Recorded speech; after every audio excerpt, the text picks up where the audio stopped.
আমার একটা ফোনে পুলিশ আসতে 10 মিনিট সময় লাগবে। হ্যাঁ, ফোন দেবো, পুলিশ চলে আসবে, কারণ এখানে মানুষকে তো আর পোকা খাওয়াইতে পারে না, সে পারে কিনা।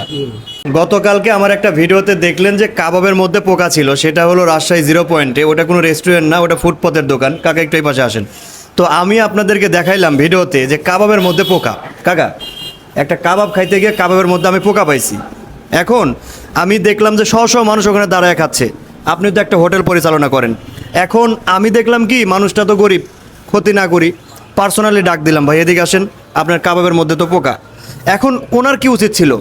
চলো ভাই, আমার ভুল হয়েছে, এই জিনিসগুলো দেখে শুনে আমরা এখন ঠিক করে লু করা ঠিক উচিত। করে দেবো, হ্যাঁ? ওনার উচিত ছিল এটা সংশোধন করা। সংশোধন। এইটা উনি না কইরা উনি বলল কি, এখন বর্তমানে প্রত্যেক ঘরে ঘরেই পোকা, সমস্যা নাই, প্রত্যেক ঘরে ঘরে পোকা। বলা যাবে, হ্যাঁ, প্রত্যেক, ওটা বলা ঠিক না। আমি শেষ করি, প্রত্যেক ঘরে ঘরে পোকা। পোকা থাকলে কোনো সমস্যা নাই, পোকা হয়েছে তো কি হয়েছে, ফালায়া দেন। এটা কোনো কথা হইলো কাকা? না, এটা এটা অবশ্যই কথা না। এটা আমি- বেয়াদবি করা, বেয়াদবি হয়েছে কি এটা না? বেয়াদবি করা। আমি বললাম, ভিডিওটা আপলোড করছি, এখন অসংখ্য মানুষ বলতেছে ওরে আইনের আওতায় আনা হোক। এখন ভাই আমি দেখলাম গরিব মানুষ, এই যে কাকা আমারে মাত্র পুরি দিল, যথেষ্ট ফ্রেশ। দেখেন পরিবেশনাটা দেখেন, যথেষ্ট ফ্রেশ আছে। এবং কি আমি এখানে মাঝে মধ্যেই খাওয়া দাওয়া করি। এটা হলো আপনার পয়েন্টটার নাম কি?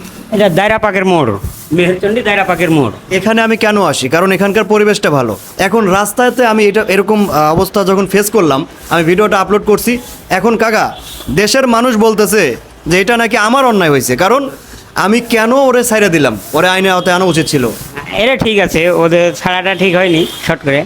কারণ উনি আমাকে বলতে পারতো যে ভাইয়া ভুল হয়ে গেছে, এটা আর হবে না কখনো, কিন্তু উনি এটা না বলা, উনি আমারে বলতেছে প্রত্যেক ঘরে ঘরে এখন পোকা, পোকা থাকবে, কোনো সমস্যা নাই।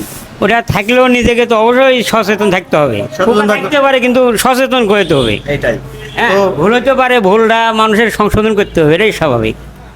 তো প্রিয় বন্ধুরা, আপনারা আমাকে বলেছিলেন যে ভুলটা আমার হয়েছে। হ্যাঁ, ভুলটা আমিই করছি, কারণ ওইখানে আমি দেখছি যে ব্যবসা করতেছে, ওনার ব্যবসাটার না আমারই, 100-150 মানুষ দাঁড়ায় খাচ্ছে, এটা তো ওনারা রুজি রুটি, যে কারণে আমি কিছু বলি নাই। তবে এটাও আমার একটা অন্যায় হয়েছে, কারণ একজন সচেতন নাগরিক হিসাবে এটা আমার মনে হয় একটু বেশি করা উচিত ছিল আমার। ওনাদেরকে একটু সতর্ক করার জন্য হলেও আমার একটু পদক্ষেপ নেওয়া লাগতো, কি বলেন? পদক্ষেপ নেওয়া লাগবে। আমার একটা ফোনে পুলিশ আসতে 10 মিনিট সময় লাগবে। হ্যাঁ, ফোন দেবো, পুলিশ চলে আসবে, কারণ এখানে মানুষকে তো আর পোকা খাওয়াইতে পারে না, সে পারে কিনা। তো প্রিয় বন্ধুরা, আমাকে মাফ করবেন, আমি আন্তরিকভাবে দুঃখিত।